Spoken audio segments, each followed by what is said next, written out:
हर इंसान के लाइफ में एक ऐसा मोमेंट आता है जो सब कुछ चेंज कर देता है। शायद आज का ये सफर वही मोमेंट हो। Welcome to Bookpedia. आज हम बात करने वाले हैं कि अपनी ही अंदर की प्रोग्रामिंग से आज़ाद कैसे हुआ जाए। चलिए साथ मिलकर कुछ ऐसे पावरफुल आइडियाज एक्सप्लोर करते हैं जो हमारी सोच को हमेशा के लिए बदल सकते हैं। एंटनी डे मेलो का ये कोट एक बहुत ही गहरा सवाल उठाता है। सोच कर देखिए, हम इंसानों ने कंप्यूटर बना लिए, एटम को स्प्लिट कर दिया, चांद तक पहुंच गए, लेकिन जो सबसे बुनियादी चीज है, इंसानी दुख, अकेलापन, डर, झगड़े, उसका सल्यूशन आज तक नहीं मिला। बल्कि ऐसा लगता है जैसे ये प्रॉब्लम्स वक्त के साथ और बढ़ती ही जा रही हैं। तो फिर सवाल उठता है, इतनी तरक्की के बाद भी हम अंदर से इतने बेचैन और दुखी क्यों हैं? और ये एक ऐसी परेशानी है जिससे हम सब कहीं ना कहीं जरूर कनेक्ट कर पाते हैं। ज्यादातर हम अपने दुख के लिए बाहर की चीजों को दोष देते हैं, लोगों को, हालात को या पूरी दुनिया को। लेकिन डेमेलो कहते हैं कि प्रॉब्लम बाहर है ही नहीं, प्रॉब्लम तो अंदर है। एक पल के लिए सोचिए, अगर कमरे की खिड़की पर धूल जमी हो तो क्या बाहर के नज़ारे को साफ करने की कोशिश करेंगे या पहले अपनी खिड़की साफ करेंगे? जवाब बिल्कुल साफ है। ये जो स्क्रीन पर है, ये एक बहुत बड़ा आहा मोमेंट हो सकता है। हमें लगता है कि लोग, हालात या ये दुनिया ये हमें परेशान कर रहे हैं, लेकिन असली जड़ है हमारी प्रोग्रामिंग, हमारी कंडीशनिंग। मतलब प्रॉब्लम रियलिटी में नहीं है, प्रॉब्लम उस नज़र में है जिससे हम रियलिटी को देख रहे हैं। तो आखिर ये प्रोग्रामिंग है क्या चीज?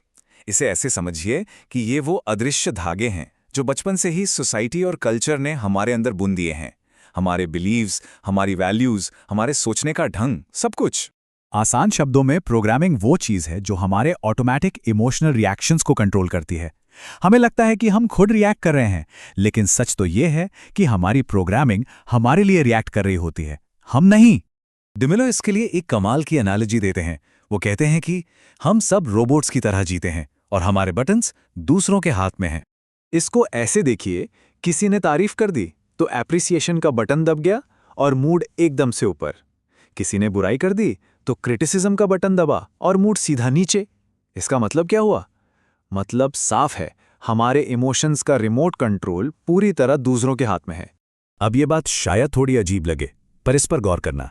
डेमेलो कहते हैं कि पूरी जिंदगी में किसी इंसान ने या किसी हालात ने हमें दुख नहीं दिया। जो भी दुख हुआ वो हमारी अपनी प्रोग्रामिंग की वजह से हुआ।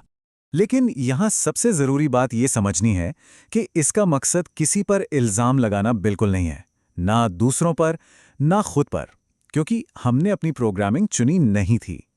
असली मैच्योरिटी तब आती है जब हम ये ब्लेम गेम छोड़कर बस चीजों को समझना शुरू कर देते हैं। तो अगर प्रॉब्लम प्रोग्रामिंग है और हम उसे ठीक नहीं कर सकते, तो फिर आज़ादी का रास्ता क्या है? सॉल्यूशन एक बहुत ही सिंपल लेकिन उतना ही पावरफुल कॉन्सेप्ट है, अवेयरनेस, यानी कि जागरूकता। डेमेलो कहते हैं, जिस चीज के बारे में हम अवेयर हो जाते हैं वो हमारे कंट्रोल में आ जाती है, और जिसके बारे में हम अवेयर नहीं होते वो हमें कंट्रोल करती है। मतलब हमें प्रोग्रामिंग से लड़ना नहीं है, उसे बदलना नहीं है, सिर्फ उसे देखना है। और जैसे ही हम उसे देखना शुरू करते हैं, उसकी पकड़ अपने आप कमजोर पड़ जाती है। तो फर्क बिल्कुल साफ है। अनअवेयर स्टेट में हम प्रोग्रामिंग के गुलाम हैं, वो हमें कंट्रोल करती है और हम बस ऑटोमेटिकली रिएक्ट करते रहते हैं। लेकिन अवेयर स्टेट में हम उससे आज़ाद हो जाते हैं, कंट्रोल हमारे हाथ में आ जाता है और हम रिएक्ट नहीं, कॉन्शियसली एक्ट करते हैं। तो सवाल आता है कि इस अवेयरनेस को प्रैक्टिस कैसे किया जाए, अपनी रोज की लाइफ में कैसे लाया जाए? इसका टूल है सेल्फ ऑब्जर्वेशन, यानी कि बस खुद को देखना। इसके 3 बहुत सिंपल स्टेप्स हैं। पहला, अपने फीलिंग्स जैसे गुस्सा, दुख या चिंता, जब भी वो उठें उन्हें बिना जज किए देखो, उन पर अच्छा या बुरा का लेबल मत लगाओ। दूसरा, उस फीलिंग से खुद को अलग कर लो। ये रियलाइज करो कि मैं गुस्सा नहीं हूं, बल्कि मैं गुस्से को देखने वाला हूं। और सबसे इंपॉर्टेंट, तीसरा, खुद को आसमान की तरह देखो और अपने थॉट्स और फीलिंग्स को आते जाते बादलों की तरह।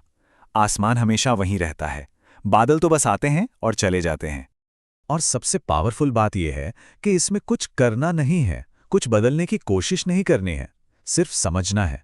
और जिस पल हम चीज़ों को बिना किसी जजमेंट के समझ जाते हैं, वो अपने आप बदल जाती हैं।